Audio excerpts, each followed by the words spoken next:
How many times have you been playing Magic the Gathering, waiting on a 15-minute plus turn, not even late in the game because somebody doesn't know their lines? Let's flip the script.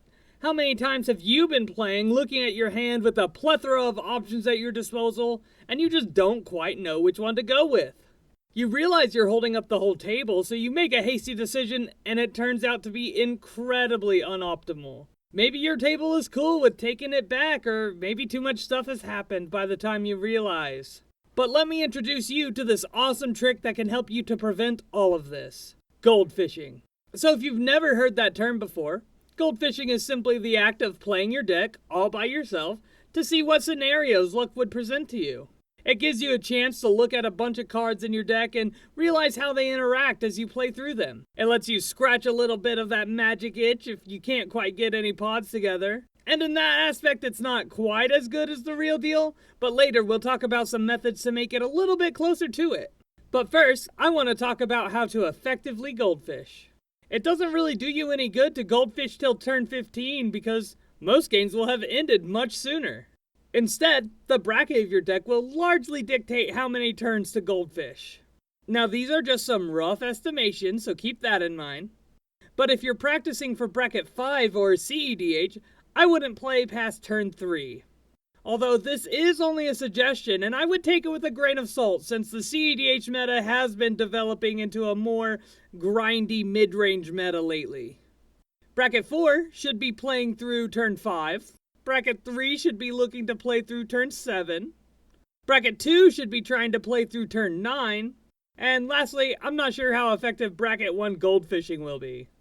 Just because if you want to play at that low power setting, you're probably less concerned with making the optimal plays and winning.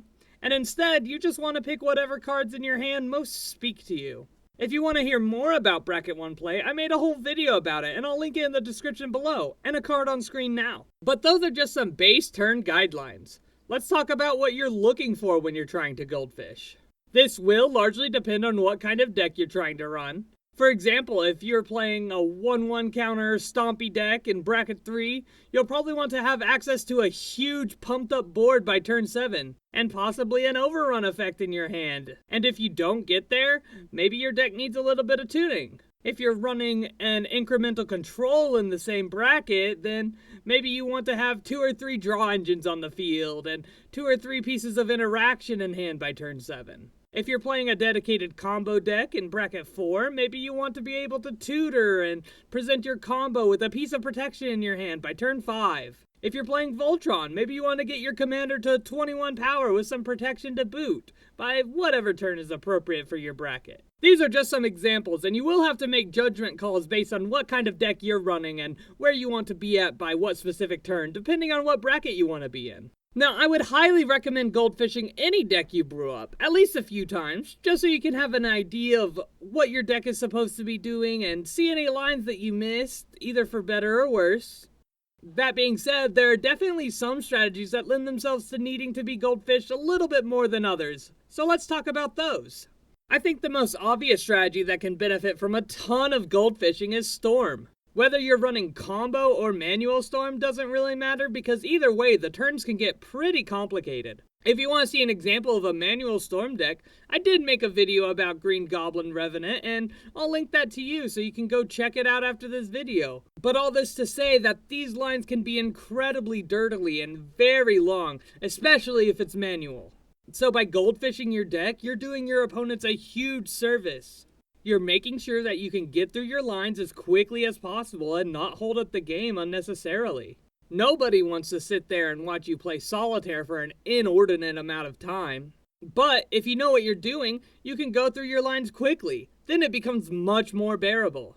As for Combo Storm, goldfishing can help you understand exactly when to combo and when not to, and how your pieces are supposed to mesh together. And honestly, this just applies to combo in general, not just Storm. The next type of deck that can super benefit from goldfishing is Simic Value Piles. From AC, Tyrant of Gyre Strait, Grolnok the Omnivore, and even Amoti, Celebrant of Bounty, these decks just end up with 1,000 cards in hand and 1,000 mana, and therefore 1 million decisions to make. And just like the dirtily manual Storm I was talking about, Most people don't want to sit around and watch you play with your deck for more than 10 minutes at a time. Now, I'm not going to sit here and knock these decks. Even if there's not my preference, everybody has their yum. But I just beg that if this is up your alley, please know your deck through and through and be able to zip through your lines. Now, I know as part of the engines these types of decks make, they are seeing a lot of cards on the fly. So it's not always about what's in your hand, but what will be in your hand and the unknown, and that's where decision making can take up a lot of time. This is where Goldfishing comes in super clutch, because if you know the types of cards that are in your deck, then you know what you're looking for, and you can quickly glance at your cards and make decisions that much quicker. And just like that, you can pick out the relevant pieces and throw them down on the table. Besides everything I've already mentioned, Goldfishing also helps you critique your mana base. It's super easy to run through a couple of practice hands to see how things curve out. Do you hit your land drops as often as you want to? Are you ramping on turns that you want to be ramping? Are you drawing cards, or are you running out of gas? Are you able to play your 3 drops on curve? 4 drops on curve? 5 drops on curve if you have them? Goldfishing helps with all of this. But come on, commander decks are ginormous and a super big pain to shuffle and search. Not to mention, just playing with it takes forever and seems like such a hassle. But I have news for you here as well. Moxfield and Architect both have playtest functions where you can run your hands and just see how you can curve out without having to shuffle real cards or search through real libraries. And if you're finding that your curve outs are a little bit slow, maybe that's a chance to cut some more expensive spells in exchange for a couple more lands, which you should be running at least 38 in most respects.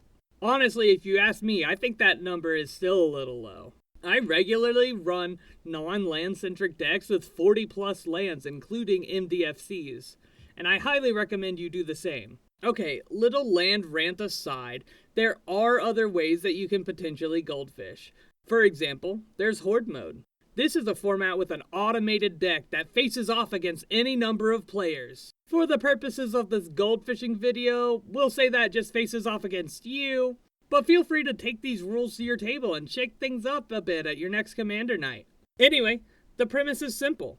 The Horde wants to reduce your life total to 0, and the Horde uses its deck count as its life total, effectively milling an amount of cards equal to the life loss. You win when the Horde is both out of cards in deck, in hand, and no creatures on board. Your turns will just go like a normal turn, and if you are playing with multiple people, the turn structure can look like a two-headed giant style game, or it might just look like you taking turns doing your things. As for the Horde itself, its deck will be constructed of about 60 tokens and 40 spells. At the beginning of a Horde's turn, it will flip cards off the top until it flips a non-token, then it casts all the token, then it casts the revealed spell, then it casts any spells in its hand, probably if anything got bounced. Then it casts any spells in its graveyard, if able.